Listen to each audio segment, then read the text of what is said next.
This episode of AD History is brought to you by listeners like you, contributing through the crowdfunding platform Patreon. Learn more about how you can support the show by visiting patreon.com/AD History Podcast and the exclusive benefits that await you for your generous support.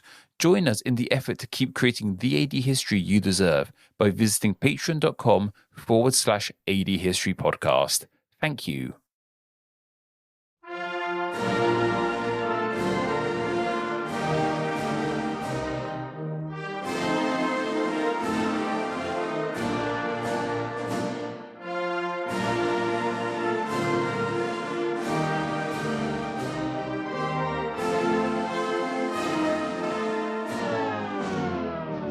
Smells like a Baku piss house in here. Greetings, by the way. This is the AD History Podcast, weaving a tapestry of world history from 1AD to HD. Powered by TGNR. Get your good news that's real news at TGNR by visiting tgnreview.com. Now here are your hosts, Paul K. DiCostanzo and Patrick Foote. And brought to you by London and New York City, you are listening to the AD History Podcast. I am Paul K. DiCostanzo, and I am joined by my co-host, Patrick Fun. Fun. I wish my name was Patrick Fun. No, we're keeping that in. It's only one of the video ones. It's only one of the movie reviews. I like the name Patrick Fun. Patrick Fun. Okay. Well, we're off and running today now, aren't we, Patrick? It's been a while, Paul. It's been over 3 weeks since we last talked because I've had stuff going on in my life. As you know, there's sort of been some sort of changes to the series. Your brother kindly covered it for a couple episodes back, but we should be back on schedule now, Paul. So it's that kind of episode, you know, things have been disrupted as life happens. So instead of the normal episode, we've got something a little bit different today.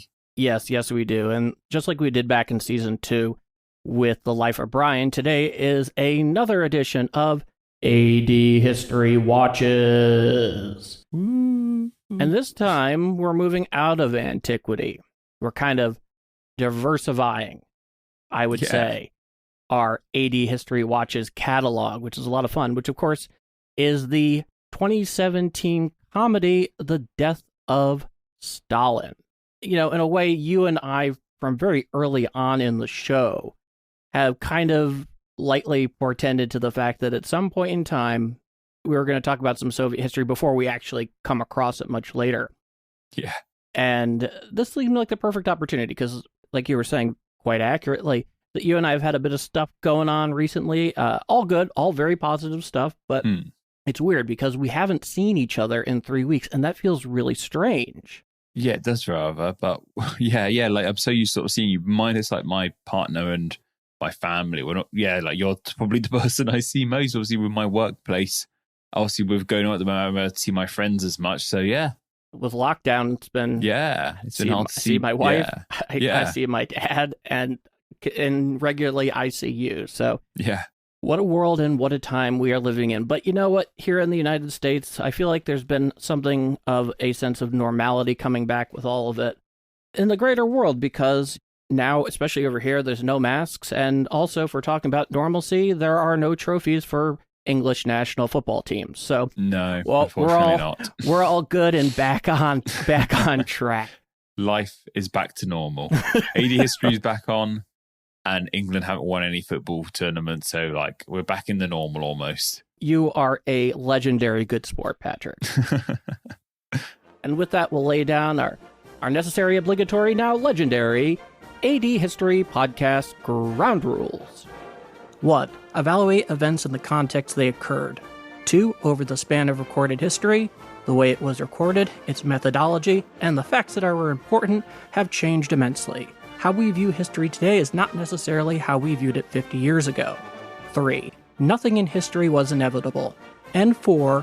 History and the past is like a different country. Just for a historic point before we get into the conversation about the movie itself, I think it is best to set the scene. It is late February 1953, and Joseph Vissarionovich Zhugashvili, better known as Joseph Stalin, the despot leader of the Soviet Union, the individual who, in many people's views, had accumulated the most personal power in history and was at the time perhaps the most powerful individual on earth by virtue of the system in which he ruled, is now lying prostrate in his bedroom in a pool of his own urine. He has suffered what would become a fatal cerebral hemorrhage, and it would not be too much longer until he was officially dead. And this is a major point in the history of the 20th century, because Stalin is one of the mammoth figures of that history, and there's no escaping that. And of course, he goes in many respects without saying his legacy in terms of everything he did and all the pain that was caused. And certainly the world would not look today had he not come to the power he did in the way that he did in the system that he did. And in this case, what is otherwise in Stalinist Soviet Union was a very dark time. The Death of Stalin from 2017 looks to find the humor in it. And they do, don't they? Yeah, so the film starts obviously while Stalin's still alive. So spoiler, Stalin dies in this movie. Surprise, surprise. It starts with a orchestra recital, and it turns out Stalin, the man himself, wanted to listen to this recital, but they forgot to record it. So suddenly the conductor, the people behind the scenes, demand that the orchestra stay there, as do the audience, and sit through the entire thing again, so it's recorded so Stalin can enjoy it. And it's a very funny scene, and it perfectly captures the fear Stalin had in people. You know, there's that classic story about everyone being too scared to stop clapping him. And some of the actual stories we hear about Stalin to our modern ears sound ridiculous. They sound funny. We want to laugh at them. And obviously, realistically, this is a horrifying scenario. You don't actually want to be in this scenario, but it just shows how terrifying he was in a very humorous way. Yeah, absolutely. I mean, when you look at this movie, and this is largely how the conversation would go, we're going to look at it from the historical perspective, in as much as we're also looking at it as a film. And undeniably, the one thing that's what we can be certain of, and you and I were talking about this in pre-roll, is that this movie is obviously very fast and loose with its history. Yeah. You know, they do a lot of stuff that truncates it, amalgamates it, all for cinematic and sometimes comedic effect. And all of the individuals that are featured in this are historical figures, of course. And they were all very much a part of this situation. And believe me, to say it was a situation is an understatement. In terms of succession, it was a very difficult thing. And speaking of the historical figures in this film, I just want to reference the actual actors playing those historical figures. Oh, absolutely. The casting was amazing. This film has a terrific cast. Steve Buscemi is the lead as Khrushchev. Simon Russell Beale, who's not as well-known actor, but he does some great stuff as well. He's really good in it as Lavrenti Beria. And of course, got Jeffrey Tambor, Jason Isaacs, Rupert Fiend, and of course, the guy who connects all of AD History Watches, Michael Palin. We had him in Life of Brian. Yes. He's so back this time, and he's great in this. Even some of the smaller actors. So there's an actor called Paul Chahidi. He plays, I'm just reading on Wikipedia here, Nikolai Bologanin. He's a terrific comedy actor. He's in a show called This Country. He's terrific in that. He's one of the main roles in that. And you've got another great British comedian called Paul Whitehouse, who is Anastas Mikoyan. I believe he was the agricultural minister. At the time, he was in political limbo because he was really out of favor with Stalin after the 19th Party Congress. But we'll talk about them a bit later on. Yeah. The one thing I'll say about the fellow who played Bulganin is that he actually really looked like Bulganin. If you pull up a picture of Bulganin, you'll see what I'm talking about. I'm just looking now. Yeah, you can definitely see that. And Paul Chahidi, the actor who played Bulganin, he actually hasn't got that hair or facial hair. Well, at least he's actually bald in real life, so that's a good wig they put on him. That's a good wig they put on quite a few people in this film. Save Simon Russell Beale, of course. Yes, who played Paul Whitehouse, who played Mickey Young, is just a terrific actor, and it's just great to see him in a film like this. And yeah, the cast is fantastic. It really is, and like we're saying in the open here, it really gets into the foibles of the really Kafka-esque Soviet bureaucracy and the climate of paranoia that Stalin very consciously orchestrated in his regime. You can see it in a lot of different places. Like, I'll give a great example is early on when Beria first arrives, and then Malenkov gets there. And he says, oh my God, what's happened? He's irreplaceable. And then he says, replacing him as acting general secretary. And Beria looks up at him and said, you said he was irreplaceable. Like, he is irreplaceable. Okay, I was testing you. That's the kind of thing that we're talking about when we're talking about the culture of paranoia that existed in this regime. Because with Stalin, a few errant words could turn that paranoia of his, which was legendarily epic, and can end in a very bad situation. And a lot of this film sort of centers around the classic, this is something I'm learning about, it's called de-Stalinification of the USSR, which happened like Khrushchev got to work on that more or less straight after his death. And even in this film, we see Khrushchev, played by Buscemi, just trying to get on with that straight away. And I just find that fascinating as well, how despite how loved he was, they were pretty quick to try and dismantle his cult of personality. And we see that in this film. Yeah, it took Khrushchev some time to do it. Oh, yeah, in real life, yeah. Yeah, because in as far as this movie is about the death of Stalin, it's also about the power struggle that existed after his death. Because the vacuum. Exactly. The way the Soviet system was set up is rather opaque to most Westerners that are used to a certain form of democracy. You had chamber of ministers or various chancellors of the ministry, which are considered basically head of government. That's what the premier set.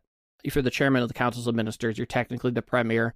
And then you had the head of the Communist Party. And they're two separate apparatus that kind of fuse each other, where the council of ministers and the governmental side are largely enacting the directives from the party itself. And it's a one-party state, so they're two separate organs that are serving a singular purpose that is well understood and established at this point. And I think that can be a little hard to understand for outsiders sometimes. We don't grow up, any of us for the most part, getting a lesson in Soviet civic. Yeah. We mentioned how this movie is very fast and loose with its history. And there's a lot of artistic liberty that's taken here, by all means. There's a lot of accuracy, but there's also a lot of artistic liberty. So, Paul, you're a much more knowledgeable about Russian history than I am. As much as I enjoy it, I definitely am not the most clued up in Russian history as much as I want to be. If I'll take a question to you, what is the single most historically inaccurate thing about this film? What would be your response? Where do you start? That's a difficult question, because I remember I was watching a review of this movie a couple years back, shortly after it came out, and I actually came across it again the other day from a YouTube historian who's extremely, extremely good at what he does. He's an actual PhD. I'm not going to use his name. If you guys are up with YouTube and you happen to find it and you kind of connect the dots, that's fine. And I have tremendous respect for this guy, but he seemed to kind of miss the point, I think. Which is to say that he was extremely harsh and critical of the inaccuracies of the movie. I'm going to answer your question in a moment. But at the same time, this film does not try to make any claims to historical accuracy. That was not the point of it, by any means. So what is the most historically inaccurate thing here? A lot of it has to do with what happens after Stalin dies. Not even, well, there are definitely quite a few things in the funeral, but how truncated events are that lead to Beria's execution. The way the movie portrays it is that literally right out after the end of his funeral, they have that presidium meeting where they basically capture Beria by surprise and not just remove him from the party, but put a death sentence into his head. And I got bad news for you folks. It didn't happen on that timeline at all. I don't believe that particular presidium meeting happened until June or July of 1953. What happened is that when Stalin died, there was no question in many people's mind who was there that Beria saw this as his opportunity to really take power. So let's talk a little bit about who Lavrentiy Beria is, because he really, more or less, honestly, he is the main character in this movie. He really is, and that was something I wasn't expecting. But no, he's more or less the central focus of it. And once again, Simon Russell Beale did a fantastic job, especially for a guy that's as a bloodstained criminal as Beria. Yeah. So Lavrentiy Beria is a native Georgian, just like Stalin. And he basically, putting this all kind of in a nutshell without getting into too many extraneous facts here, he basically came up making his name through the security services in the Soviet Union. And he ended up rising to the head of the NKVD, which is basically the Soviet secret police, in 38 or 39, and he ended up succeeding Nikolai Yezhov, who was the head of the NKVD at the height of the Great Terror, which is pretty nuts. He not only was the head of the NKVD starting in the late 30s, he was also the head of the NKVD throughout World War II. After the war ended, he ended up officially stepping down from security services position, and he ended up then focusing on the project for the Soviet Union's first atomic bomb, both in terms of the espionage that their agents managed to acquire in the United States from the Manhattan Project, then actually constructing it and successfully detonating it in 1949 in an operation that was called by the Soviets First Lightning, and in the West we knew it as Joe 1. That was one of the big things in the Cold War that really kind of cemented the great superpower rivalries at the time. And he was still very much involved in that by the time of Stalin's death, in addition to somebody like Nikolai Buganin, who was the Minister for Defense at the point of Stalin's death. He was brutal. This man was very brutal. He was very ambitious, but he only really seemed to pay lip service to ideology. He was much more interested in the practical acquisition of power and practically furthering his own ambitions, which he did very well. He definitely did make a career out of pleasing Stalin, as did all of these guys in the Politburo. So did Beria have quite high intentions of taking over from Stalin as the leader of the USSR? From everything that historians can tell, the answer is absolutely yes. Yeah. Absolutely yes. But that's not what happened. No. So they enter this period of what they call collective leadership, where in this case, Beria, of course, is in the Presidium, formerly the Politburo. Then there's Khrushchev, and then, of course, who was the party secretary for Moscow, and then you had Georgy Malenkov, who, among the other things that they did, because they all had numerous titles and responsibilities. He was first deputy chairman of the Council of Ministers. Then Stalin dies. He ends up moving up into that position. And when you're in that position, that's where the premier is. That's where the official head of government is. So it lasts about 3 or 4 months. And everybody's absolutely terrified of Beria, and they should be. Because Beria even still has a lot of resources within the secret police. It's no longer the NKVD. The NKVD got wrapped up into the MVD in about 1946, and then both the MVD and the MGB end up getting rolled into the very notorious KGB, I believe, in about 1954. And over that time, they're all terrified of him because he has all these resources. He legitimately has an infrastructure of personal power that can cause him to take sole power. So everybody around him is extremely terrified of him because they think, we don't act, this guy's going to kill us all, and he will. In fact, it's interesting.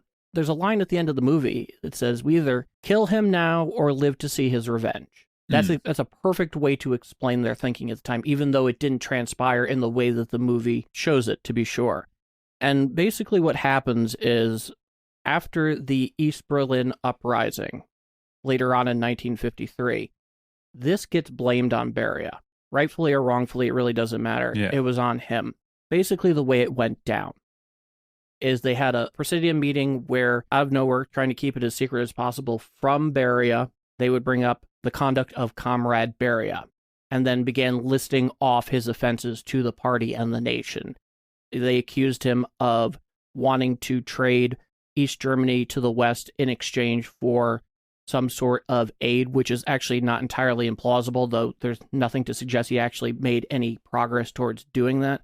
He always felt that East Germany was kind of a joke, that it was just like this created state that served no great purpose, as well as conspiring with Western powers, things of that nature, in addition to all the other terrible shit that he did as head of the security services. Yeah. So this is all orchestrated by Khrushchev in alliance with Marshal Zhukov, and that was, of course, played by Jason Isaacs in a brilliant performance. Zhukov stole the show in this one. He's very, very good, and Jason Isaacs is such a versatile actor. He's obviously, I guess probably most people would know him as Malfoy's dad in the Harry Potter films. It's true. Where, yeah, it's night and day. He's like sort of fancy man, like very sort of fancy and posh was to do in Harry Potter. In this, he's portrayed as like rough, like he got his Yorkshire accent on. And something else I love about this film is how they don't even attempt, not only not attempt to not speak Russian, they don't even all agree on an accent, or like they're all just speaking like some have English accents, some have American accents. Just whatever you speak normally, just use that. And that's another factor about this film I really enjoyed. It made it brilliant. It gave it a sort of an unreal quality that was amazing. And so the reason why Zhukov was so important is he managed to use his best and most loyal troops to cordon off the meeting place, so that way Beria couldn't escape or communicate with any potential allies in the security service that might have extricated him from the situation. And basically, they put the death sentence on his head then and there, and he was then brought to a secret facility of the Red Army, which apparently not even the security services knew about.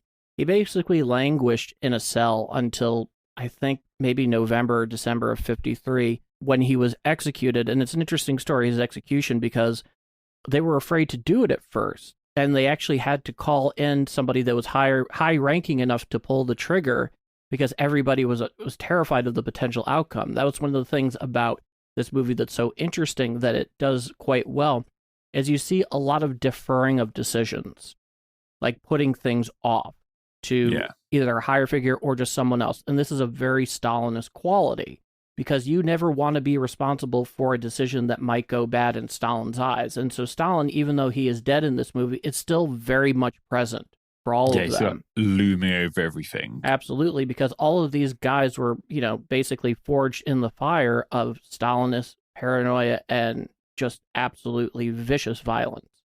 And Beria was among some of the most violent. It was said that he would even involve himself in certain interrogations, getting physically involved in beating a certain suspect with a trunch.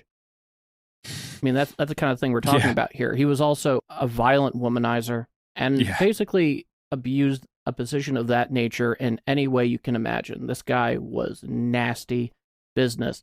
And the movie does a very good job of portraying that reality, albeit with a humorous twist. Yeah, like most of these people were pretty dour and unpleasant, but you can't help but feel sympathy for many of them. Or like this film does have good guys, it does have bad guys, despite in history we'll probably call all of these people bad guys. And someone who really stood out for me in this film was Stalin's son, Vasily. He actually had the part that made me laugh the most. The laugh out loud is when he's on the floor and spits and it just goes onto his forehead. That just really tickled me. Like, he was very, very, very funny in this film. He was actually pretty. I remember when I did my Are There Any Stalins Left video, I remember Vasily was a pretty wild card himself. He was basically what we would call today a communist princeling. He was the son of Stalin's second wife. And Stalin's second wife also had a daughter with Stalin that went by the name of Svetlana Alliluyeva. We'll talk about her in a bit. Yeah. But before we get into the personal stuff, let's kind of hit the big picture in the head in terms of what actually happened when Stalin died. Yes. Because this is, of course, the core of the movie. This is the inciting incident. So we move to the inciting incident. This is late February of 1953. They gave his official date of death, 3 or 5 March of 1953, I think. That's not when he actually died. He died easily about a week earlier than that. And he was at what they call his Kuntsevo Dasha, or the Near Dasha, which was a little compound that, not so little, 2 floors. It was entirely cordoned off just in the outskirts of Moscow, where he basically went retired. He had something like 13 dashas throughout the Soviet Union. Not all of them even visited in his time, which is interesting because some of them he had built especially for him. And one night he goes into his room, and he's always kind of like switching rooms of where he sleeps because he's always afraid and paranoid of assassination. This is Stalin to a T. Not that that's necessarily all that impractical, but whatever the case is. And with Stalin, whatever room he's sleeping in, you do not enter that room without express permission from him. That is a very quick way to sign your own death certificate, to be sure. And he's a night owl, both in terms of work and play. They show this really well in the movie when they're having one of those boozy dinners over at the Kuntsevo Dasha. And they're watching a Western, and I checked it. Stalin did actually love Western films. He did, but in terms of the Westerns, though, interesting note, none of them had Russian subtitles. They all watched it in straight English, so they had no idea what they were saying. They just enjoyed seeing the cowboys run around. That's all that it was. And the scene there's like, everyone's like, oh man, look at the hour, it's time to go. And Stalin's like, so, who's up for a cowboy movie? Who's in my posse? And you do not dare decline that. Yeah. At all. Even his closest allies, like the people you'd most likely think would say no to him, they're still just as... it wasn't just the common people terrified of Stalin. Everyone and anyone, even these people who were his, like, if me and you were to sit and, like, having a late night, and I was like, oh, do you want to watch another film, Paul? You'd be like, no, I want to go to bed. And vice versa. You'd have that confidence with someone you care for. Yeah. But even these people were supposed to be, like, I guess, like his closest friends. Yeah. They were still too scared to say that. Absolutely. And saying no to Stalin in any context is a very dangerous thing. Were only very few people in very narrow circumstances that could actually do that.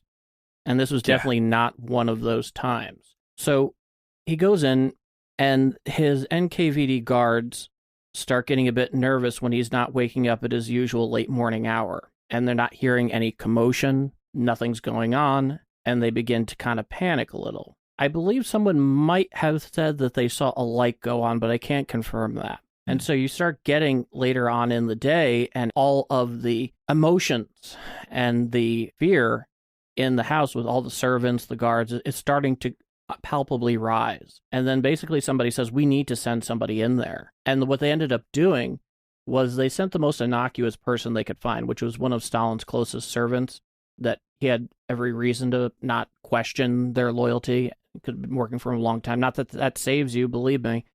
And they send her in there with a packet of the delivery of official documents that comes every day from the Kremlin to his dacha there. And he is found on the ground in a pool of his own piss. This is very clearly demonstrated in the movie. In this case, they're showing this person bringing in his preferred breakfast and tea, but it was very likely, at least according to Joshua Rubinstein in The Last Days of Stalin, which covers this subject very thoroughly, she was the one who was sent in there, and that's where they found him.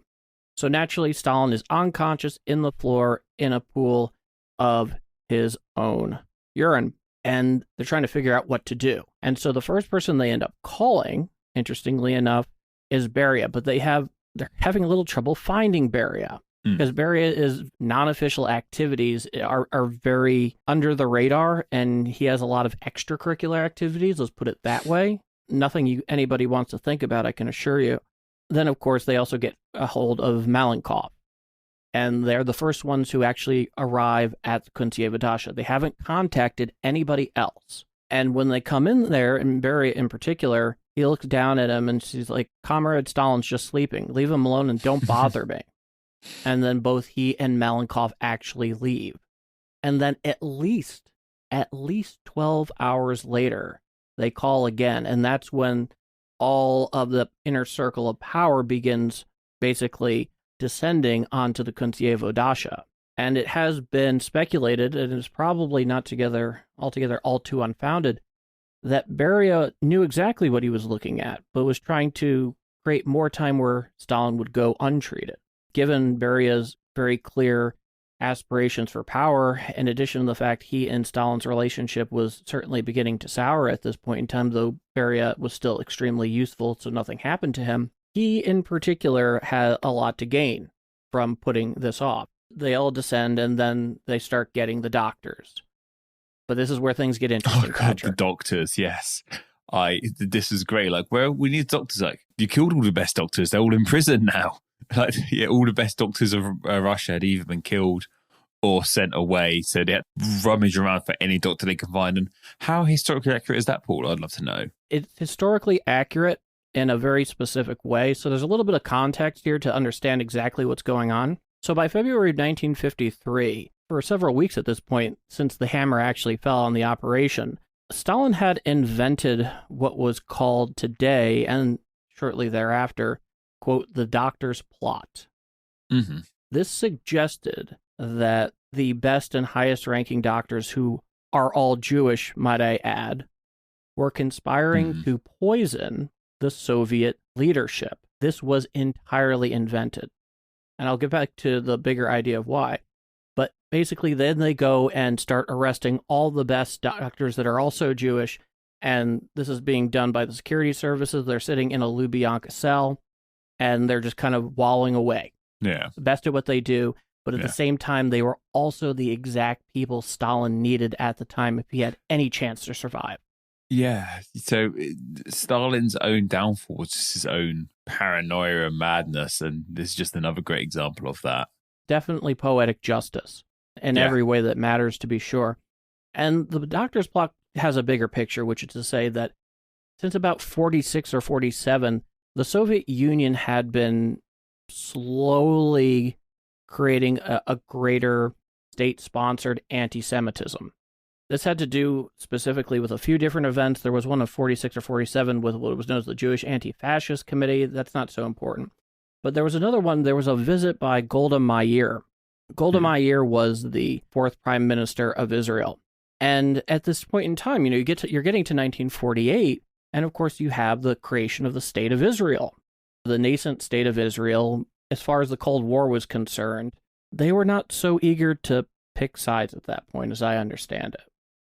But the Golda Meir visit to the Soviet Union really set off Stalin's once again paranoia, because he was noticing how many Russian Jews and their great expression of joy to see her and this creation of this new Israeli state. And he began questioning Jews' loyalty to the Soviet Union over that of Israel. He really started focusing in on Zionist conspiracy.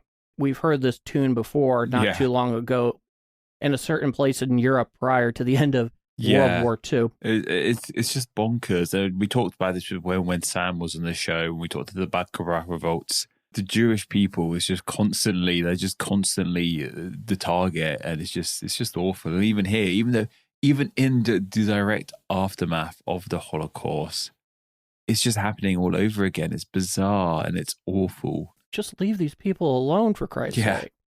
Anyway, that's just a bit amusing on our part.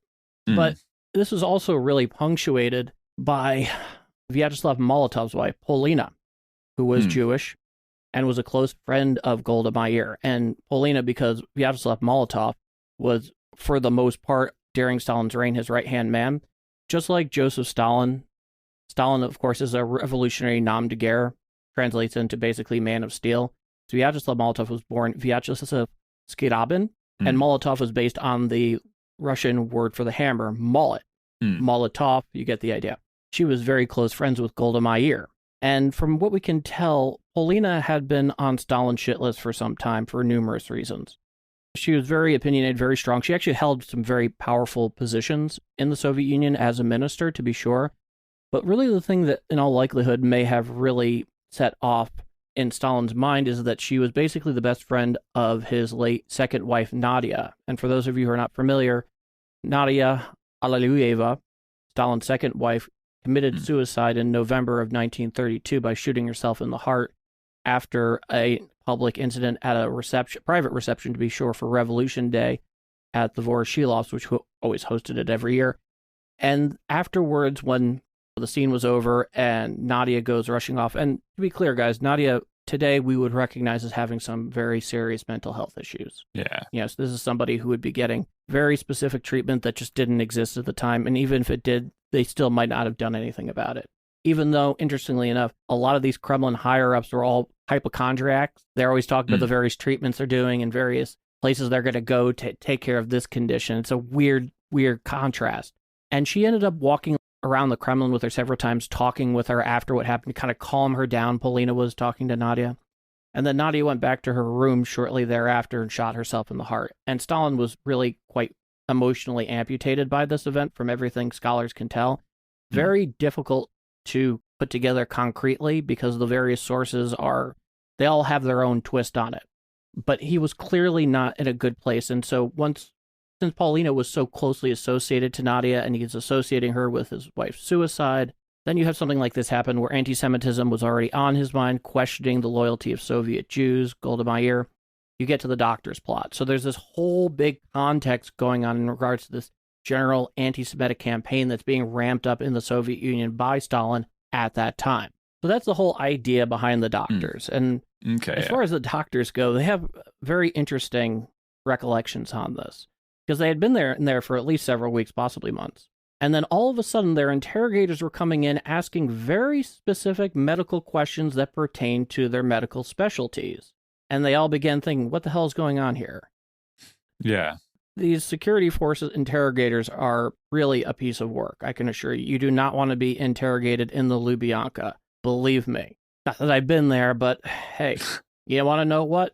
If you've read Gulag Archipelago and you have went and heard the recollections of the Blue Caps in the first volume, you'll know what we're talking about. But it's also extremely well documented otherwise. They were so taken, it was like, what the hell is going on here? And then the interrogators would ask them, do you have any references that a good doctor that we could talk to about this, that isn't sitting behind bars?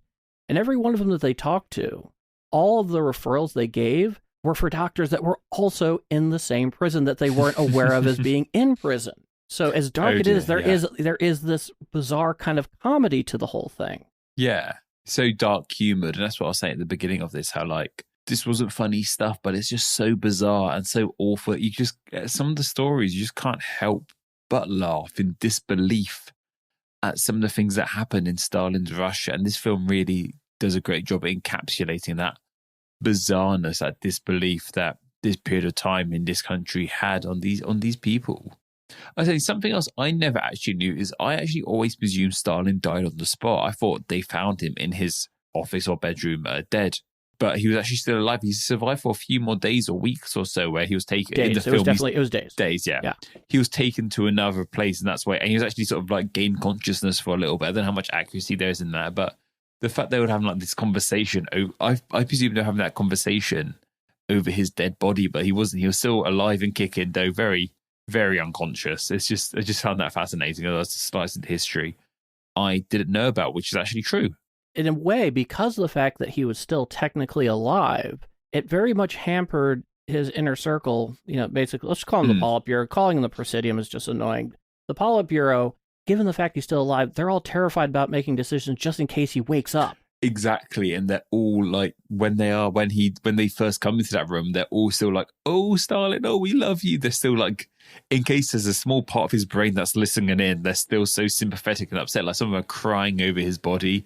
And while I was watching that, I was like, are they really that sad, or are they just playing it safe in case he pulls through from this? And it was just fascinating that even when he's in a coat, like even when he's on the cusp of death, they're still too scared to say anything negative about him. And interestingly enough, quite a few of them do actually have personal fondness for the man. Okay. Stalin could be incredibly charming in a very odd way.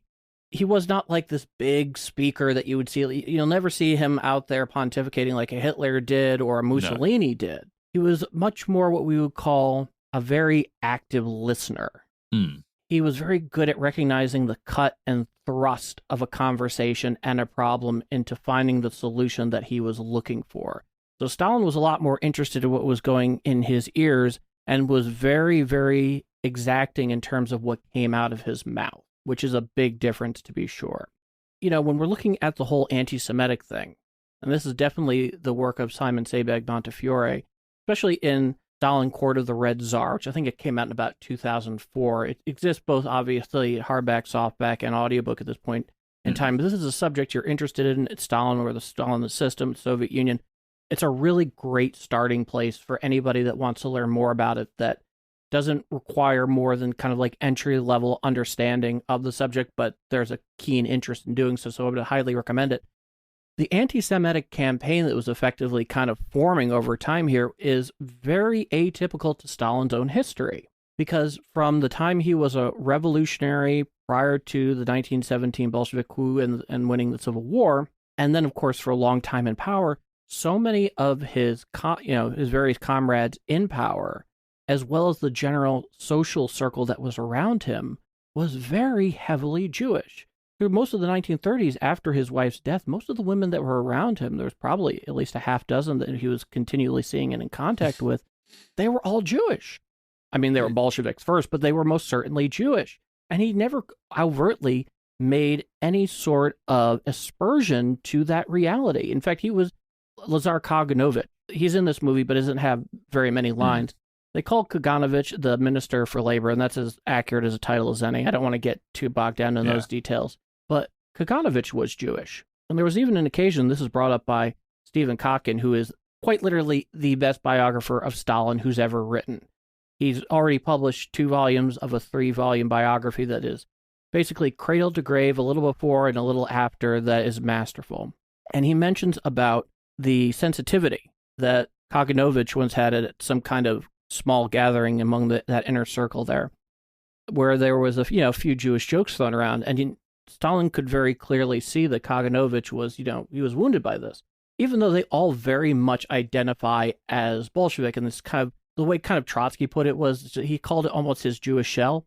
That's kind of the way that one would describe most of the high bigwigs that were also born Jewish in the Soviet Union and that were in power at this time. And when Stalin saw that Kaganovich clearly was emotionally wounded, he didn't join into the fun. In fact, he cut out the conversation completely and went out of his way not to do those kind of jokes or foster those kind of jokes when Kaganovich was around. So this is very atypical for Stalin. Something switched in his mind, which is to say that when Stalin no longer trusted you insofar as he trusted anybody, you were dead. You were dead. Yeah. Whether that's an individual or an entire group of people. Believe me, Stalin knew something about collective punishment. Just ask the Crimean Tatars about that, among others, might I add. Something I'm interested in, and that's with Jeffrey Tambor's character of Georgy Malenkov? Georgy Malenkov. So he did actually, if you look at a list of rulers of the USSR, he is, most people believe that Khrushchev, my history was that Khrushchev followed Stalin, but... Effectively, he did. Yeah, he was actually leader of the USSR. I'd love to know what happened there. How long was he actually in power for? I'd love to, because I said, I know I know the broad strokes, but the nitty gritty. I'd love to hear more about that guy, because he's depicted as being quite subdued and weak, greatly by Jeffrey Tambor in almost with a very negative connotation, feminine quality. Yes, yeah. I'd love to know how accurate that is to how real history has depicted this person. How accurate is that? So, like many of his cohorts in this case, he was very ambitious. They make a quip in the death scene of Stalin where they're all there and they're picking up the body and they're putting him on kind of that divan. And he mentions how he has a bad back, and somebody quips, "Yeah, from all that social climbing you're doing." Yeah. Which was a great joke. And so he was somebody that did very much end up cultivating a strong working relationship and personal relationship with Stalin. He wouldn't have become the first deputy of the chairman of ministers had he not been so. In addition to the many other titles these guys all have at once. Like I was saying earlier, there is no just one role for them. This is kind of the nature of how the Stalinist regime was created. And to that end, with that quality that they present him, it's an exaggerated form of something he was actually teased about in real life. I don't know if it was actually to his face. They used to refer to him as Melanie. Yeah. He ended up becoming part of this triumvirate that I mentioned. And I believe around, I want to say 1957, he was part of what ended up being called the anti-party coup, which included him. It included Molotov, and I think it may have even included Kaganovich. I'm going off the top of my head here, to basically depose Khrushchev from power, and it failed. And basically what happened was Kaganovich gets shuttled into retirement, becomes a pensioner in Moscow. Same thing happens to Molotov.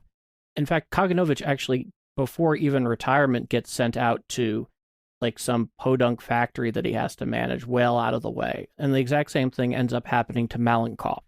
Malenkov and Molotov and Kaganovich and the rest of them, they all underestimated Nikita Khrushchev. Because let's understand who Nikita Khrushchev was. Yeah. Nikita Khrushchev was born a Ukrainian peasant. And in many ways, that upbringing, just like any person, never left him. He could be very, very mercurial. He could go from being extremely genial and friendly to just totally exploding.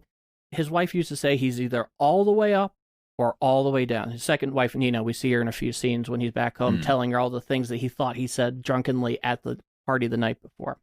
Which actually I think he did, which is interesting. I also like the portrayal of his second wife, Nina, there, because she was very smart, very well educated. He was not illiterate or something like that. He didn't have what we would call a super sophisticated view of politics, but he had a very strong practical view of politics and how power worked and how to game the system. And for most of his career prior to Stalin's death, making a career out of pleasing Stalin. And the irony, of course, is that with the not-so-secret speech at the 20th Party Congress that essentially denounced Stalin and was one of the major points of de-Stalinization under Khrushchev, a lot of the crimes that he was mentioning that Stalin perpetrated, Khrushchev actively was involved in. Mm-hmm. Like a great example was Yeah. he was a top communist party leader in Ukraine during the Red Terror. He would brag about purging the party spotless in Ukraine. Gosh, okay. Like the Yeah. rest of them, they were all up to their necks in innocent blood.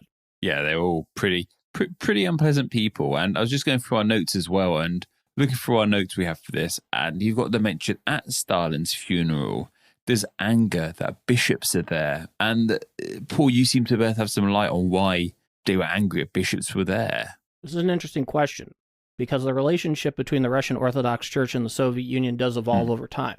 So the Soviet Union is an officially atheist state. And of course, after the revolution, especially under Lenin spent a lot of time focusing in on the church. And when Lenin was eventually sidelined after his couple of strokes, and of course he dies in 1924 from a last deadly stroke, Stalin continues this as well.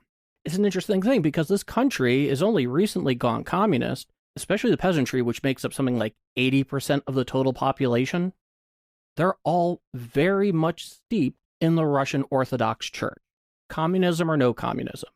And so a lot of people would practice their Christianity in secret. But this changed, specifically after the 22nd of June, 1941, Operation Barbarossa, Nazi Germany's invasion of the Soviet Union. And it changes for a very specific reason. Because for the first 2 years of the war, it was going really bad.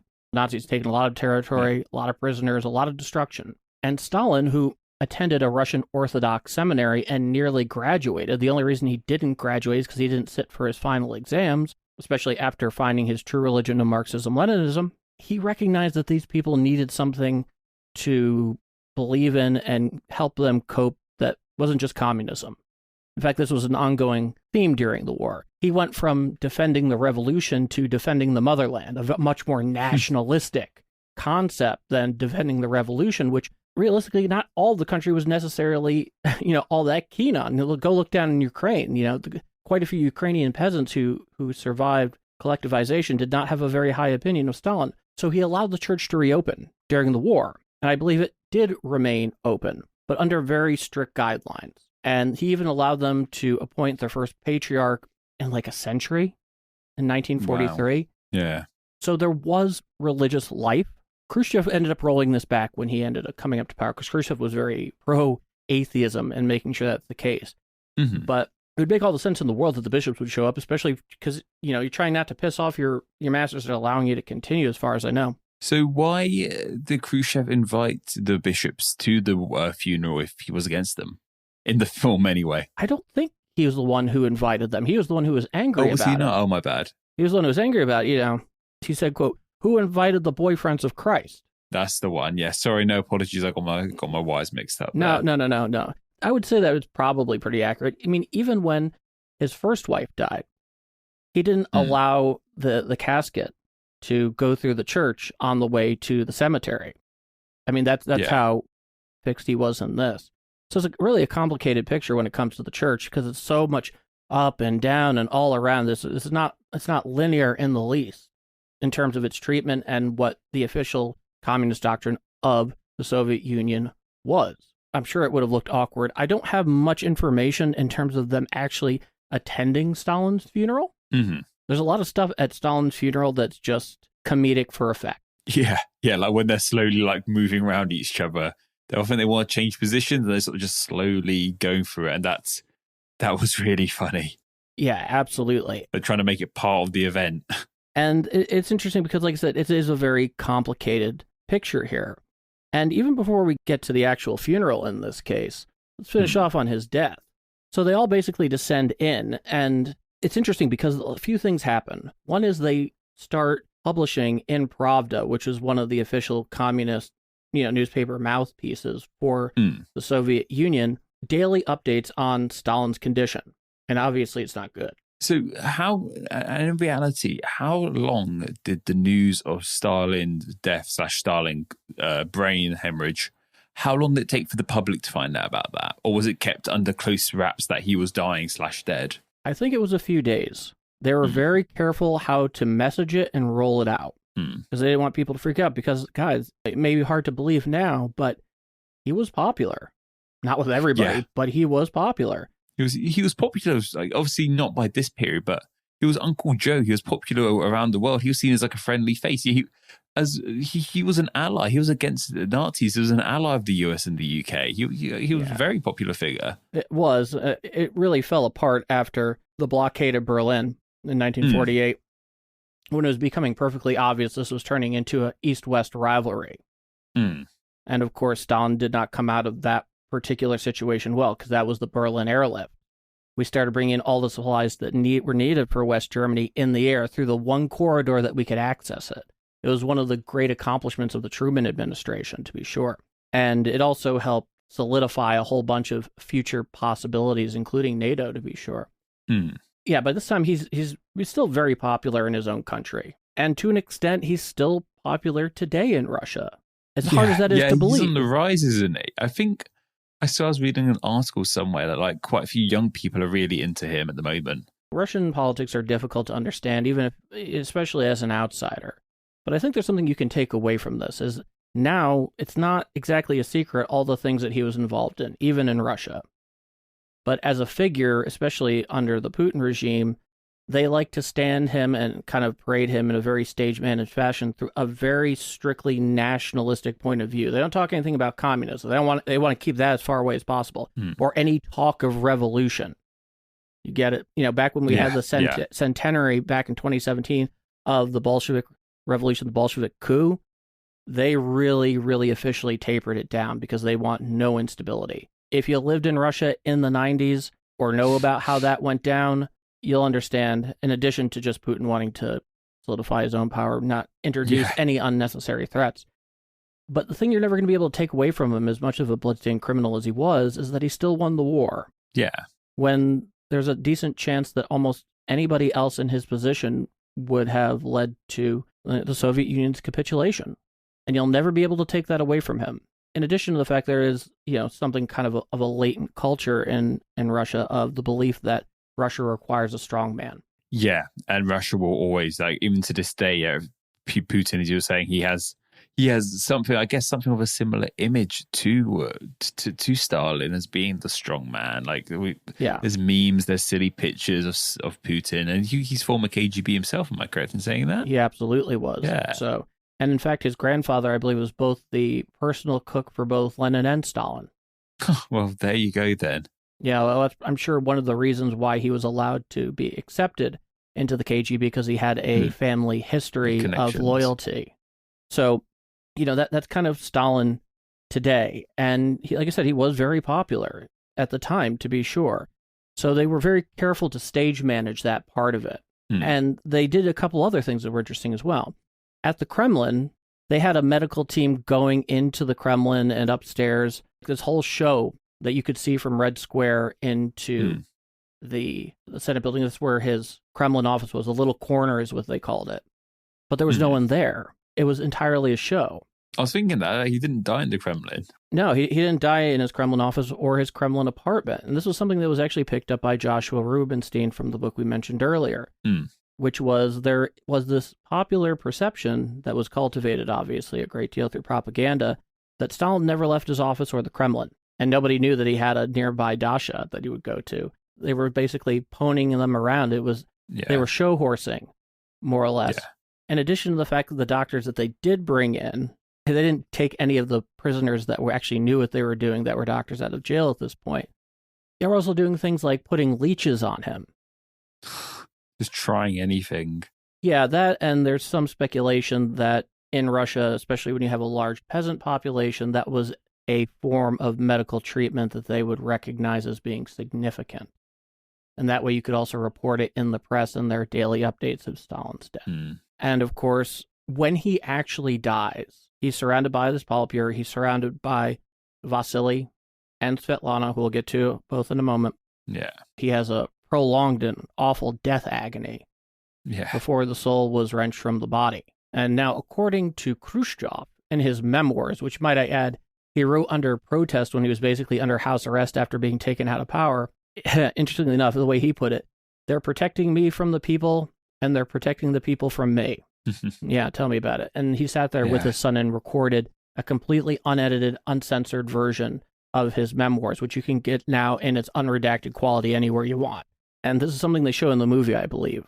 This is something that also Khrushchev talks as well. I think Svetlana may even mention it in her memoirs as well, where once it's clear that Stalin's dead, the first person up is Beria. He's not upset. He's almost glowing with enthusiasm, even though all the people around him are legitimately sad. Remember, these guys actually liked him, despite the fact fearing him a great deal. And the word was, Khrushchev, my car, and then heads right to the Kremlin. And then after that, everybody who remains, this whole cast of characters that's still here, basically think, okay, we need to get on our horses and ride now or we could be dead. That's how sick this is. Something I'm curious about, this is something we talked about in AD history proper, and we talked about it with Rome, and that's the transition of power. Yeah. And we're saying how it's such an embedded thing in our cultures. It just happens. However, Rome didn't have a good transition of power.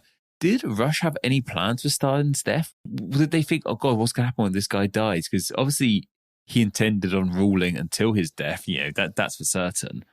But were there plans in place for this? So if you remember correctly, in the movie, they were giving freeze-frame quotes from the Stalinist constitution about what happens after the leader dies. Yes, yeah. But in reality, regardless of what it said on paper, in the Soviet Union, especially during Stalin's time in the immediate decade and a half later, it was more about the practical realities of acquiring power and far less of what was going on paper. And of course, there's no democracy in the Soviet Union.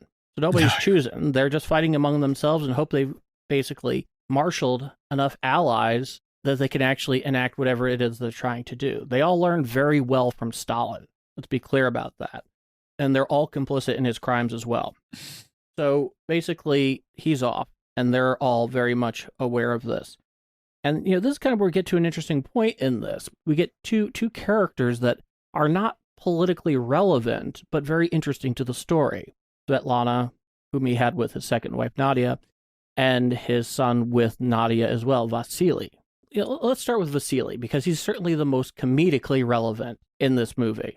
As over the top as he was, I don't even necessarily consider his portrayal to be even all that off the mark. Mm-hmm. And the big reason for this is a few things. Well, one is, like I said earlier, he's basically a communist princeling, and he's kind of a jerk. Let's be clear about that. Vasily is not a great guy. He learned very early on as the son of Stalin that he could get away with things that regular people couldn't. Despite the fact that his father had a very low opinion of him, he also had a certain level of toleration for it as well.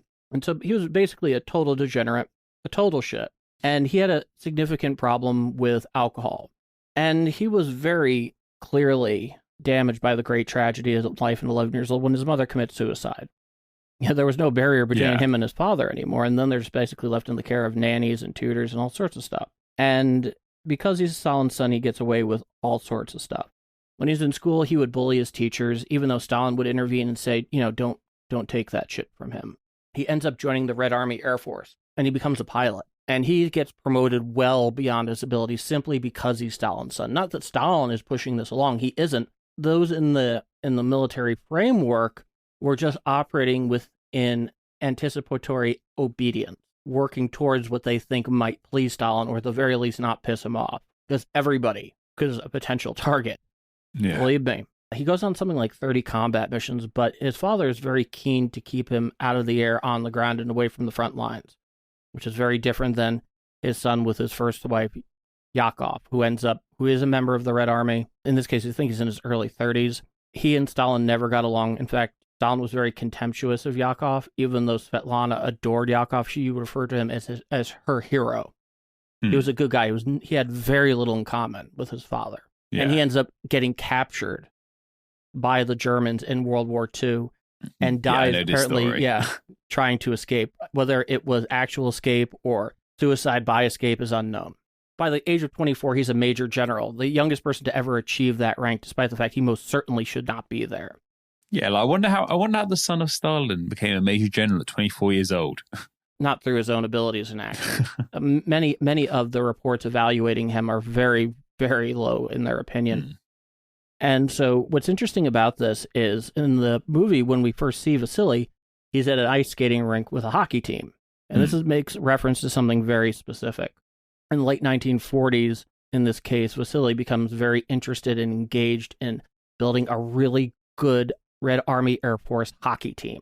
And he actually is quite successful at it. The problem was in 1950, that entire team died in a plane crash trying to land in terrible weather in Sverdlovsk. Gosh. Or I think it's now again known as Ekaterinburg. It's just beyond the Volga, kind of like near the Urals. That's actually where Tsar Nicholas and his family were executed, very far away. But he was so terrified of his father, as he was his entire life, he attempted to cover the whole thing up. Yeah, good luck. Yeah. Good luck. And so he was trying to replace players, and that's what they're making fun of. Though he was, from what I can tell, in any way responsible for what happened, he still was too terrified to tell his father and tried covering it up and getting an entirely new team.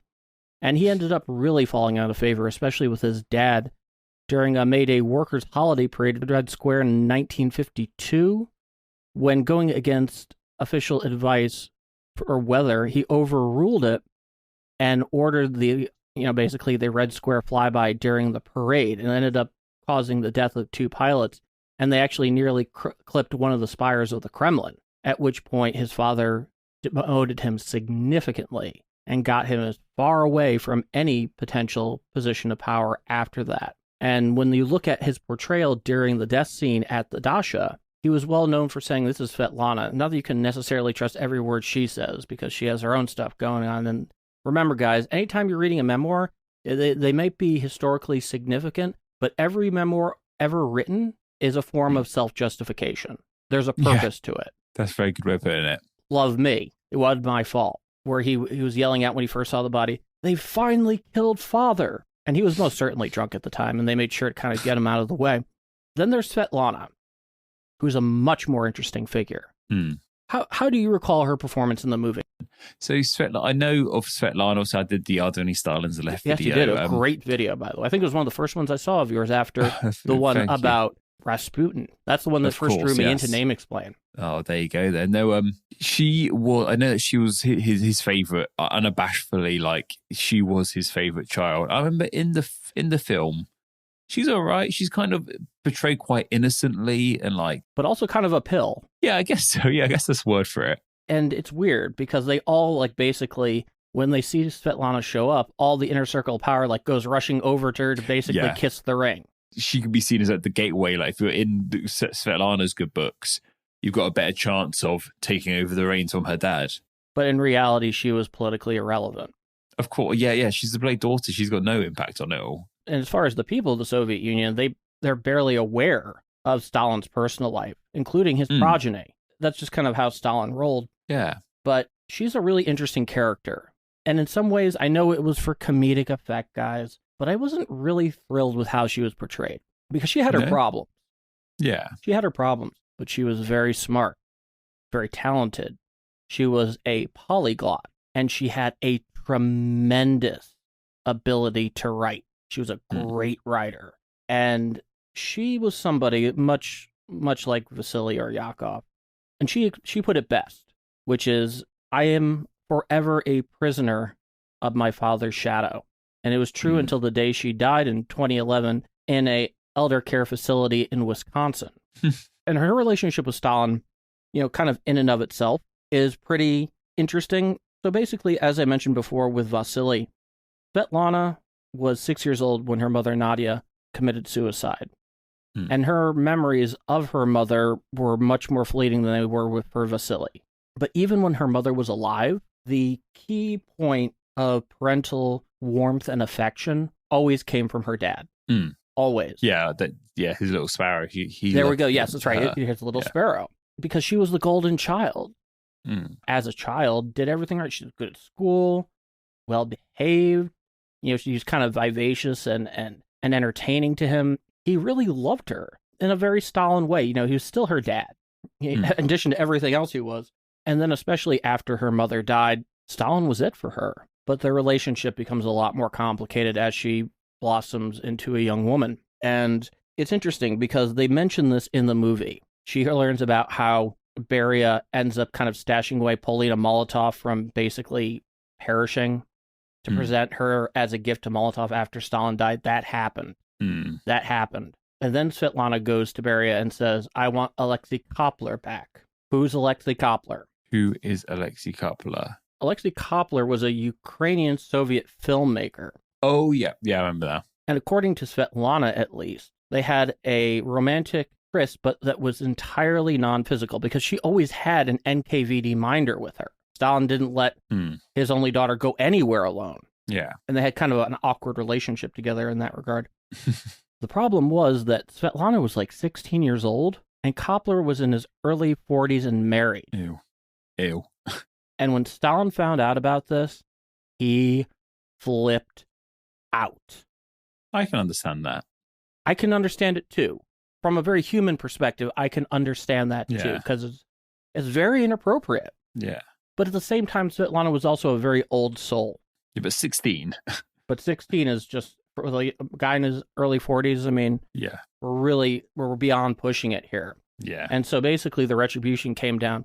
And of course, Kopler was arrested and he was sent to the Gulag. And he actually ended up getting sent to the Gulags a second time after getting released. But he was never executed. That's something in the movie that they suggest happened when Svetlana goes to Beria for a miracle. He's dead. He was shot. That's not true at all. He died in the early 1970s. And they even tried to revive their relationship later on after Stalin died when it just didn't work out. It's kind of a shooting star situation. It made things very difficult from there. That's when things really got tense. And on top of that, there was just, over time, no room in his life anymore for so many personal relationships. He was consumed by politics, which kind of makes sense. And the other thing that I want to point out here, and this is really important, is the relationship between Svetlana and Lavrenti Beria. All of Svetlana's mother's side of the family, the Alexeyevas, despised Beria.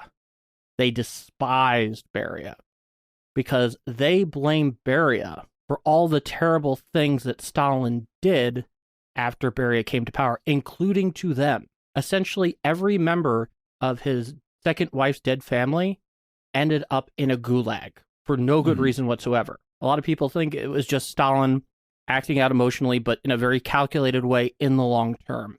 But they never blamed him for it because they still liked him. They blamed it on Beria.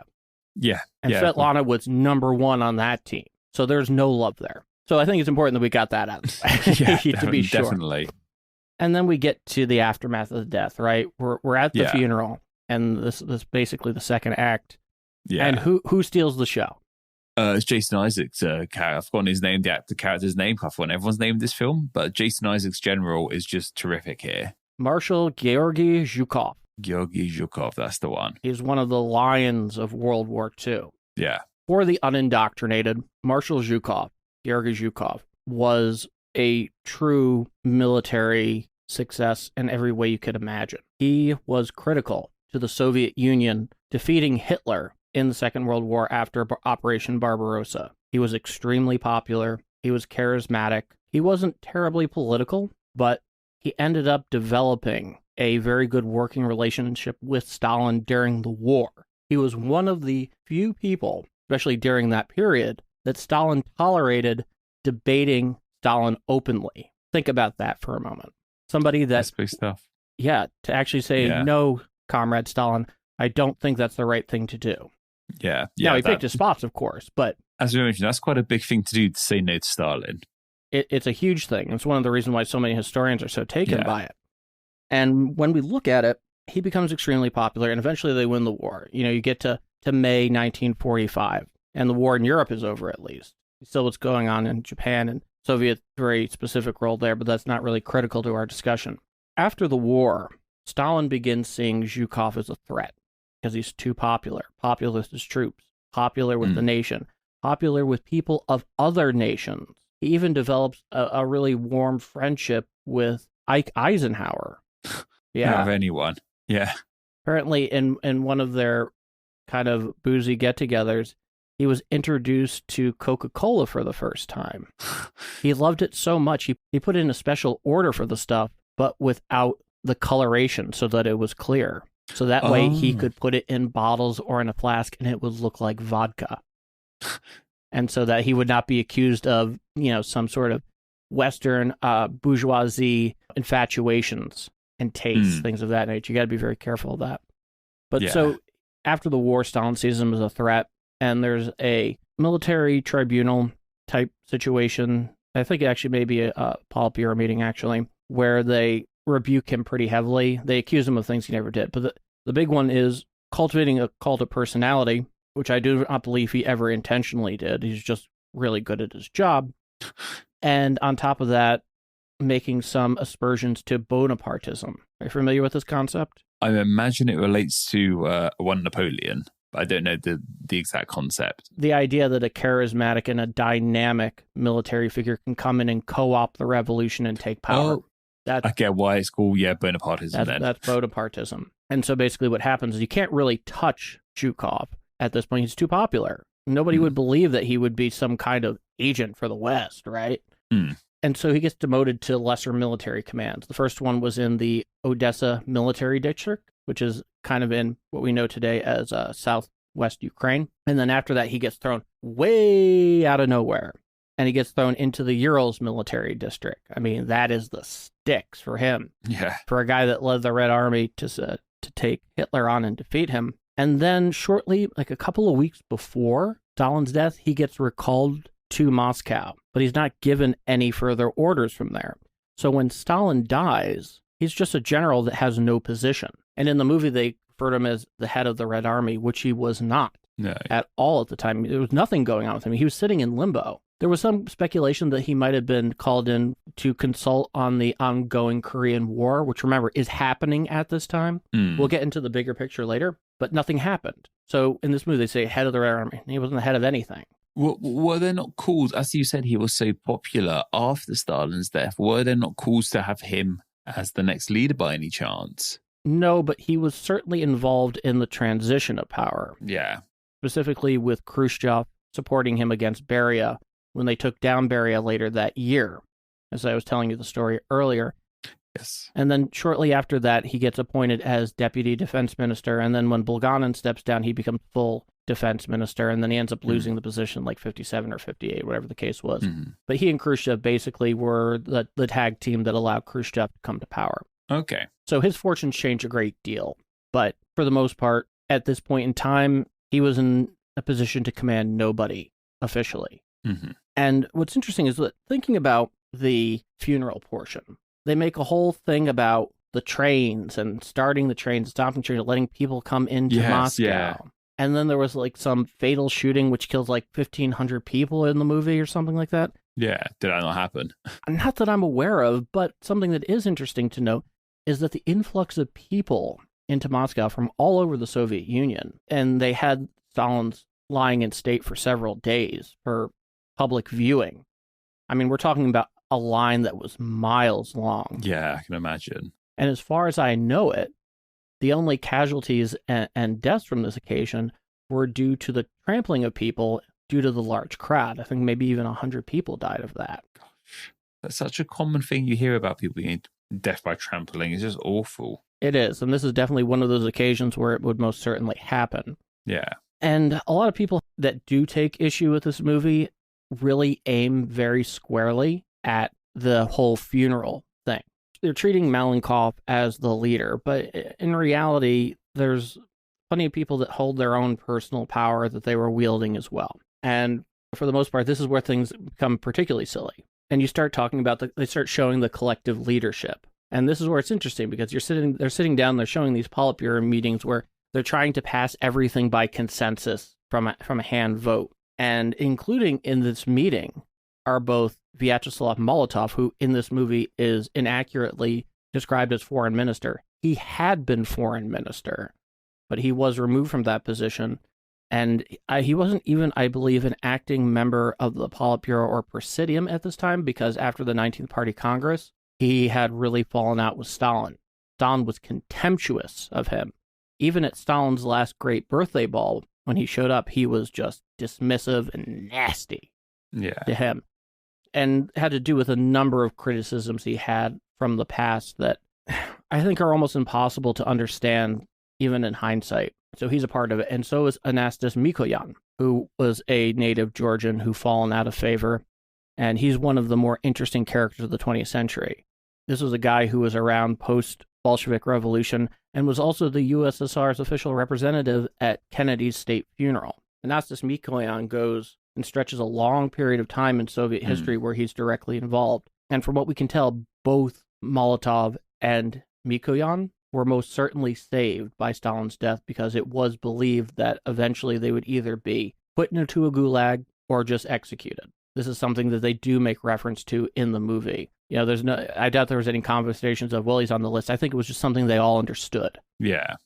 There was nothing to be explicit about. And they get into this point of collective leadership, and they're all just kind of like jockeying back and forth. They're kind of playing to the idea that Malikov is in charge, but Beria is just kind of manipulating him here and there, and so is Khrushchev, and showing Malikov as a super weak leader that has no business succeeding Stalin. And of course, he wouldn't really succeed Stalin, of course. But that's where a lot of people start taking aim at it, to be sure, because they think it's too over the top and strange and just like juvenile, sophomoric slapstick. But as someone who's, as you proved your credentials today, Paul, who's deeply into Russian history, well, especially Soviet history. Soviet history, of course. Do you take much beef with it not being historically accurate, or can you just see it as what it is, a movie inspired loosely by true events? Because when I watch this, like, I'm not angry. Like, I don't want to be one of those people going, actually, this is how it happened.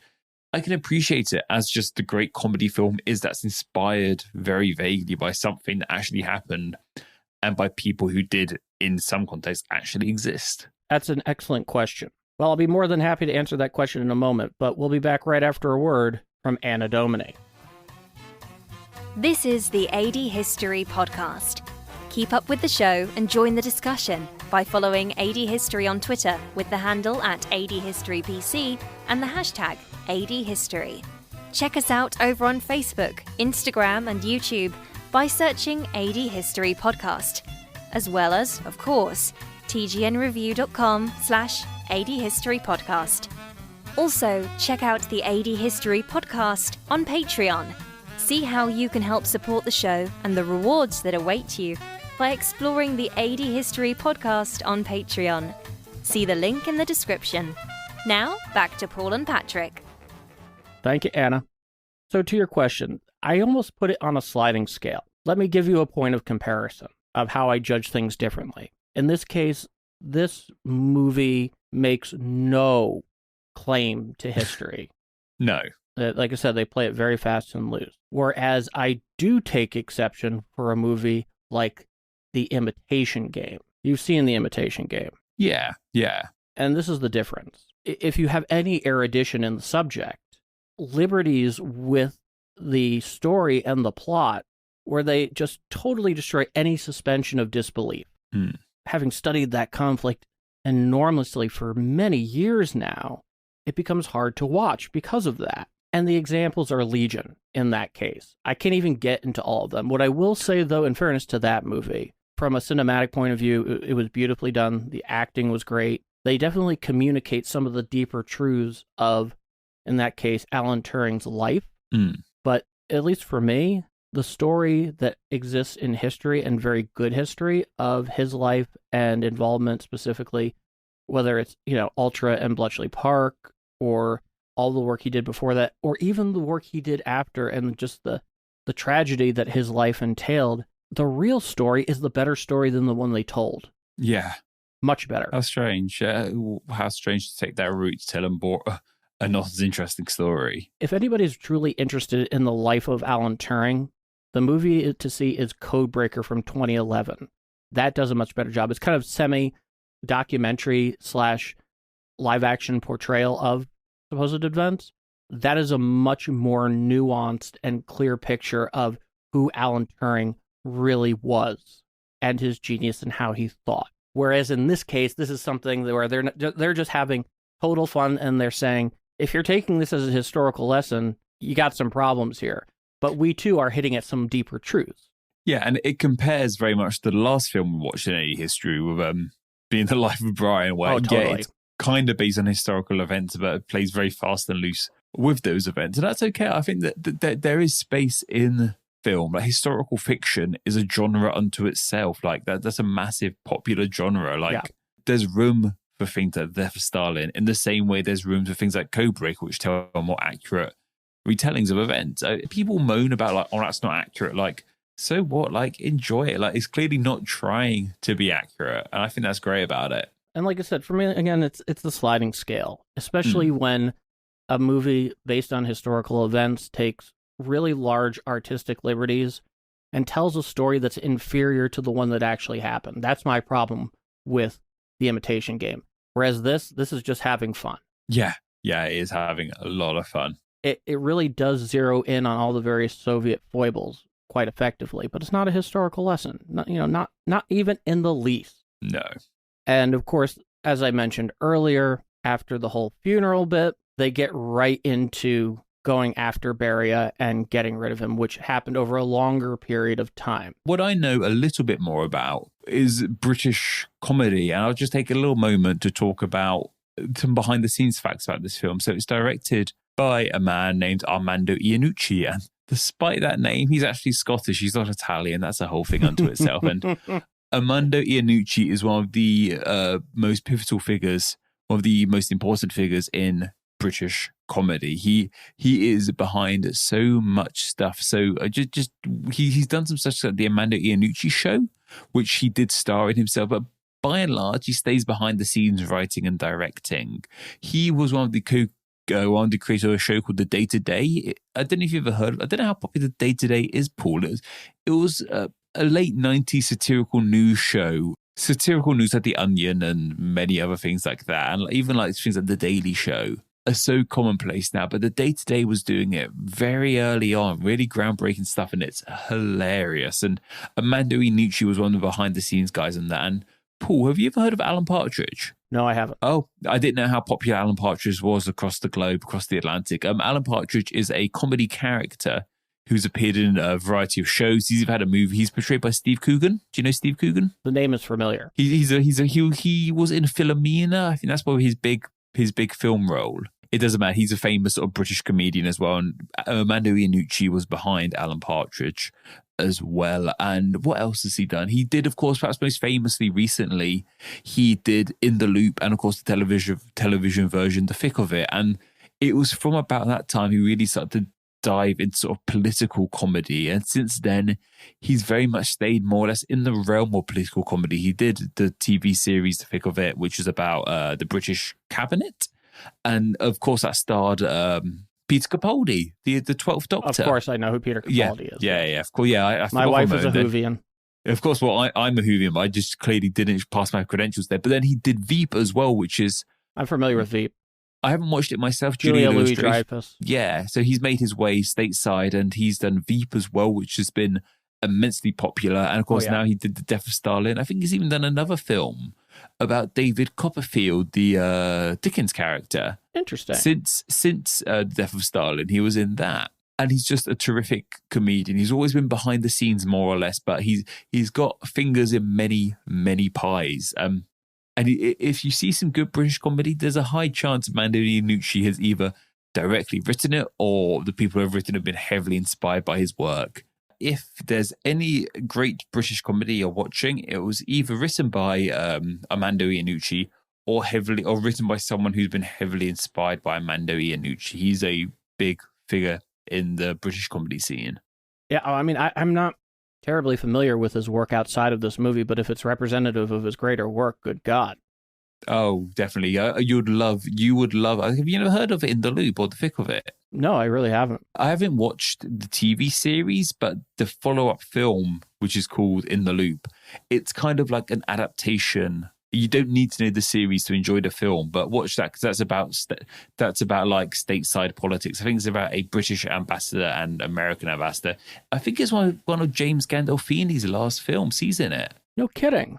Yeah, so I would really recommend watching that because you'll probably get a great, someone who's very into politics and history, you'll probably get a big kick out of it. I think I will give that a look. Something I do want to mention before we get into the bigger part here is, for the most part, some of the portrayals in this film, we were mentioning casting earlier, but casting Buscemi as Khrushchev is just an inspired call. He's very good in it. He really picks up on the kind of humor that Khrushchev used to really deal in, which, was very much salt of the earth, crass type humor. And you could see that in in the film, especially when they're jockeying back and forth with Stalin at the boozy dinner at the Dasha.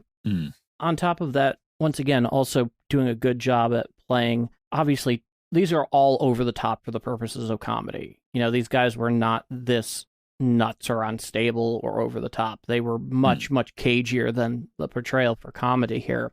But that's just inspired, really. Simon Russell Beale catches Beria in just the perfect way for how this movie is supposed to create a tone. And interestingly enough, we'll get to Jason Isaacs in a moment, the fellow who portrayed Molotov did a fantastic job. Mr. Michael Palin you're talking about?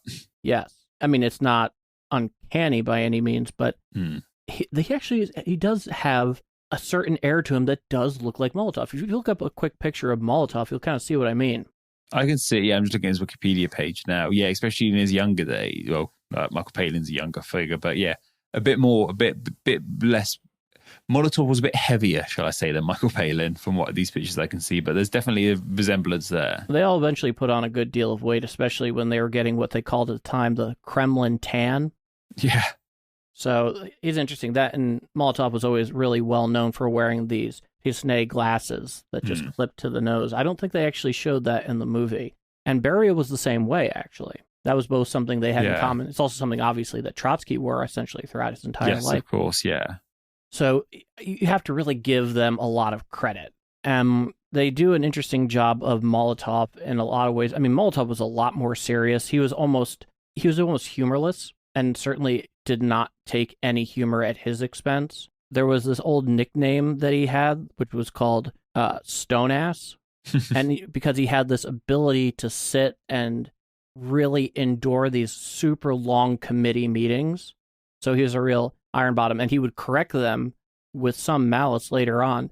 In fact, that it was Lenin who gave him the nickname Iron Ass. But they make him like this very, a guy who vacillated a great deal, and an under the radar kind of manipulator, and he was pretty good at that, actually. Something else I found interesting about this film, and I don't know if you can share some light on this, is you see a lot where like Khrushchev and Molotov, you see their residence where they live, and they're living in like blocks of flats. Like, was that what was actually happening? Like, why were these such high up people in Stalin's cabinet? Why were they living in flats and not fancier houses like Stalin was? So this is an interesting observation on your part. I can answer the question, but sometimes I have them. No, you always have them. This is impressive. This is an interesting detail. For the higher up, for the most part, like especially after the revolution and when they were fully in power, the Kremlin itself, for the most part, housed a lot of these people. Basically, they would call the Kremlin a village. So they all had apartments there, including Stalin. And on top of that, many of them had dashas of their own. They had assigned drivers, personal cars, servants, and Khrushchev. I'm not entirely sure what his actual living arrangement was at the time, but they did have specially built complexes as well for high-ranking officials or relatives of their officials that was by no means in any way available to the general public. Most people that were regular in living in Moscow at that time, and for a good deal long after, this was very common in the Soviet Union, is that they would have communal apartments. Where you'd have multiple families in the same apartment. Whereas if you're one of the higher ups, you're the only person living in an apartment. It can have a couple of floors. You have servants, you have cars, the whole thing. So I don't know how accurate a portrayal that would have been of Khrushchev at the time, but it's an interesting observation. So for the most part, they all had like various residences, but they did live. I wouldn't say that at that time by any means were they living modestly, kind of like the way they were at the very beginning when they had gotten their hands on the Kremlin and they were all kind of in that one space. Stalin allowed them to accumulate various material possessions and wealth. They didn't own any of it, of course. It was all under the state, of course. But I don't know how accurate that is, but it's a fantastic question. So, yeah, it's just found it so strange about him, the kid Khrushchev, who, as we know, became the next leader of the USSR, just living in such a dingy-looking flat. And thank you for sharing some light on that, Paul. Yeah, it's no problem. It's actually a really interesting question. So the last thing we're going to hit on here, because it's relevant not so much to the movie, but if you're an AD history listener, you definitely would find this something of value. And so the question is, how did the world react when the news of Joseph Stalin's death That is something, because I was checking. I thought Attlee was prime minister at the time, but I think Churchill more or less had just taken what you guys term. call the Indian summer premiership. Yes, yeah. Yeah. Definitely not his best work. Certainly nothing compared to the first climacteric in his case.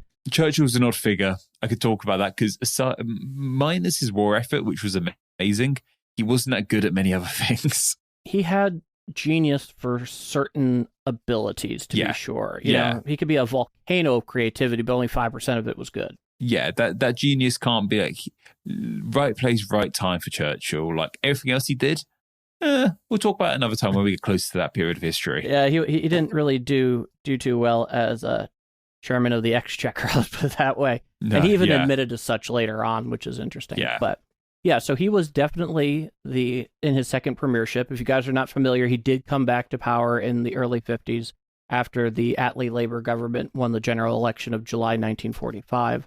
And they stayed in power something like 6 years, something like that. That was a time of great change in your country. Oh, Attlee's the man. Without getting too political, Attlee's the absolute man. He's a very interesting figure from a political science point of view. Yeah. Because he's, unlike Churchill, he is very much the underestimated guy. Oh God, he's so boring. He's incredibly, incredibly boring and dull. He wasn't a charismatic figure like Churchill, but he got the job done. He was very effective. In fact, Churchill used to refer to him as a sheep in sheep's clothing. Yeah, that's very fitting. Yeah, well, but he was obviously far more capable than that. He wouldn't have become prime minister if he wasn't. So, getting away from the British part, how was the world reacting to this? And the answer is the world was very confused, actually. I mean, it made world news once they broke it. And so the question is not even so much the greater world, but what about the Western powers? How are they looking at this? And at this point, Eisenhower had only been president for like a couple of months, not even that much, like 6 or 7 weeks. And he went into his presidency thinking like, how do I deal with Stalin? They're confused. They don't know what to do. This is the Cold War at this point. There's no question about it. On top of the fact, and I mentioned this very tangentially earlier, the Korean War was going on through all of this and had been going on for a couple of years.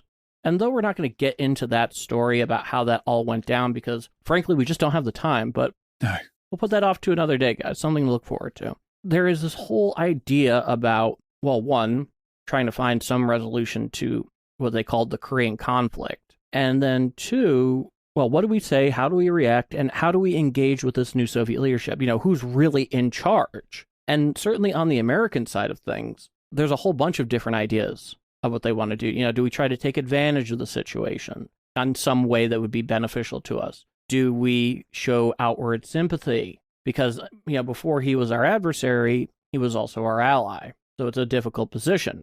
And they go round and round and round and round, and they're trying to consult everybody who has some idea, everybody from George Kennan, who, of course, is basically the granddad of American foreign policy to the Soviet Union in the Cold War, especially if you're familiar with the long telegram. And in the end, they almost did next to nothing. They didn't know what to do because the idea was, well, if we try to take advantage of the situation in some way, you know, we could end up really pissing off the Soviet people, which they were not at all interested in doing. And they didn't also want to come off to the new leadership as being these really underhanded jerks that were trying to undermine their transition of power. So they were trying to get a real grasp on who was in charge, what that means, how will that change the greater situation, and what do we do in the immediate? And the answer at the end of the day was almost nothing. I mean, they did release like some kind of statement, but they let it breathe. To their credit, when Kennedy was assassinated, that's largely what the Soviet Union did as well. And Khrushchev was in power at that point. Remember, those two, in addition to about 1 billion other factors, were locked in mortal combat to either initiate or avoid the Third World War during the Cuban Missile Crisis, which only occurred 1 year prior to that. So they kind of let it breathe. And in the case of, you talk about Great Britain in this case, because we're still very much in this special relationship sphere. Though it has waxed and waned over time, it's something that has been one of the fundamental bedrocks of 20th century and now early 21st century diplomacy around the world.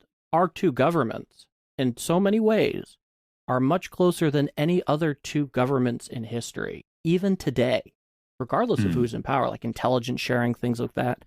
You look at the Five Eyes Agreement in terms of intelligence sharing and data collection, all of these sort of things, in addition to a very tight integration in NATO. You end up developing long-term ties. What can I say? Yeah. Okay. Churchill really wanted to take advantage of the situation. He always believed that there should be a great summit between the Western powers and the Soviet Union to try to find a way past what they were experiencing then. And he tried it several times. One, he suggested it to Ike shortly after Stalin died, and Eisenhower basically just said, blank off. Yeah. We're not doing that. And even his own cabinet, Patrick, was strongly opposed to this. Gosh. He thought there could be one more parley at the summit, and this could be a possibility to do it, which is insane to think about. Yeah. So the world's reaction, depending on where you were, was either very forward, very, very much in sympathy, or very quiet, to be sure. Even some reporters ended up catching then former President Truman just kind of walking around his hometown of Independence, Missouri, and asking him, what do you think about what happened? And he basically said, because they met face-to-face at Potsdam in July 1945, he basically said, I feel for old Joe. Personally, I liked him. Unfortunately, he can't do what he wants. The Politburo, they won't let him, which was the constant misperception of Stalin throughout his rule. It worked absolutely the opposite way.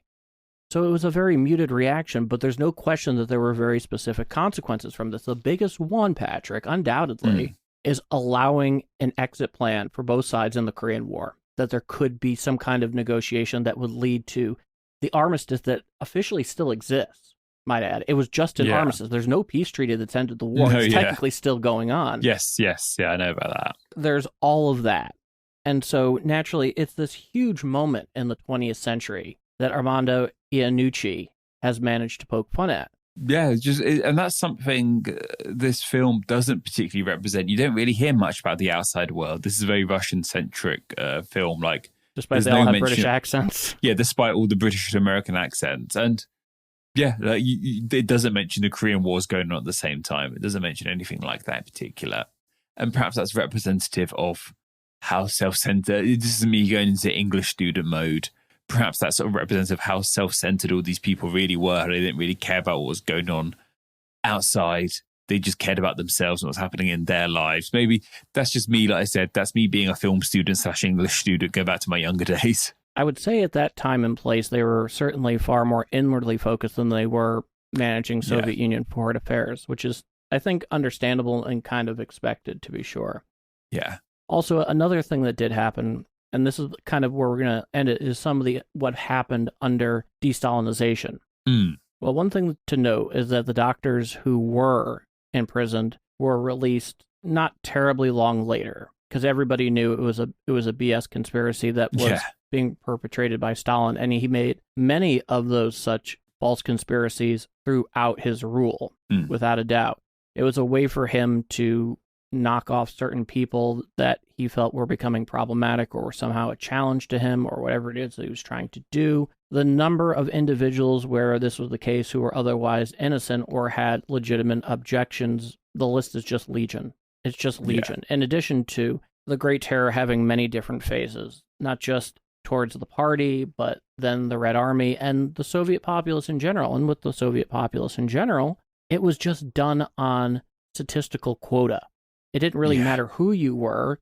It was matter that you met a number and that the quota was met. And not only were these quotas being met and being centrally orchestrated by Stalin, those who were carrying out the purge, whether it be imprisonment of an individual or the execution of an individual, they looked at this as just strict class warfare type of thing. Those who were carrying it out throughout the country would look to overproduce their quota and surpass it as well, which is absolutely insane, to be sure. But Khrushchev's probably one of his biggest successes when it came to his de-Stalinization. There's many things that we could talk about.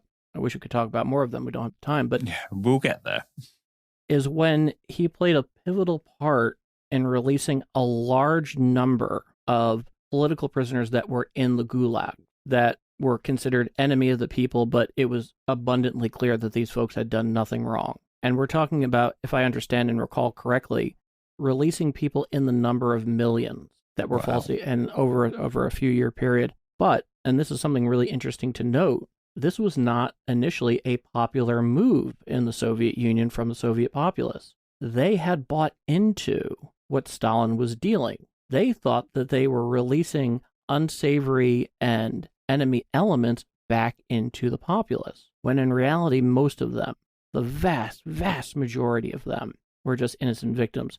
Western intelligence agencies, of which Stalin almost always used as part of his conspiracy theories, had more trouble penetrating the Soviet Union and getting actual human assets than you can possibly believe. I mean, there's this interesting story when Kim Philby is in MI6, and his handler, this is during the war, asks him to look into the Soviet operations by Great Britain, which was out of his particular department and specialty. His was focusing in on the Iberian Peninsula, so Spain and Portugal. He managed to get his hands on it, and when he opened it up, there was nothing in there, because there was nothing that the British could do in terms of penetrating the Soviet Union. And so when he reported it back, they didn't even believe him. Mad. Yeah, just ridiculous. And on top of that, Khrushchev also started a number of inter-party democratic reforms, especially at the highest level with the Presidium, Central Committee, things of that nature. Not general populace. This is still very much a dictatorship. And in the case of Stalin, he built a dictatorship within the dictatorship. He became a despot. If you guys go all the way back to season 1, when we were talking with J.J. McCullough and we were talking about despotism with Domitian, that's the kind of thing we're talking about with Stalin, but with a far, far greater blood toll and a far more capable figure. He had a real genius for dictatorship. And the movie closes quite fittingly with Khrushchev sitting at a concert. And behind him, a couple rows back, is clearly an actor portraying Leonid Brezhnev, who would be the one to utilize the inter-party democratic reforms that Khrushchev instituted in 1964 when he was orchestrating Khrushchev's ousting. And we close to black in the credits. What goes around comes around. That's entirely it. So, guys, I know this one was kind of on the long side, but there's a lot to say here. There's a lot to say here. There's a lot to learn. So if you haven't seen the movie, now you've listened to this, go watch it. Or if you've seen it already and you've listened to this, go watch it. I think this podcast is going to be longer than the movie. Shit, you're right. Us here, you there. And we'll be back right after a word from Anna Domini. This is the AD History Podcast. Well, that does it for us today. Patrick, where can people find us? You can find me personally primarily on Instagram at NameExplainYT. But you can also find me on Twitter at NameExplainYT. And of course on YouTube, search NameExplain. What about you, Paul? In addition to my usual work at TGNR at TGNreview.com, you can find me at my Twitter handle at PKD in History, as well as my reader-submitted World War II Q&A column, The World War II Brain Bucket, where I answer all World War II-related questions, which, if you are on YouTube, we will have a link down in the description. That's all today from myself. Goodbye, thank you, and take care. Yes, thank you all so much. Until next time. Like all good things, we come to an end for today. Thank you for listening to the AD History Podcast. It is listeners such as yourself who make this show possible and truly awesome. Be sure to follow and subscribe for upcoming AD History podcast episodes, available wherever podcasts are found. Also, follow AD History on social media. Follow the show on Twitter at the handle at ADHistoryPC, as well as on Facebook by visiting facebook.com/ADHistoryPodcast and Instagram as AD History Podcast. In addition to liking and subscribing on YouTube by searching AD History Podcast. Do you have a direct comment or question for Paul and Patrick? Drop them an email at adhistorypodcast@tgnreview.com. Also, be sure to visit the show's homepage at tgnreview.com/ADHistoryPodcast. For Paul and Patrick, thank you for listening to the AD History. We'll see you again next time in the ever-growing tapestry of world history.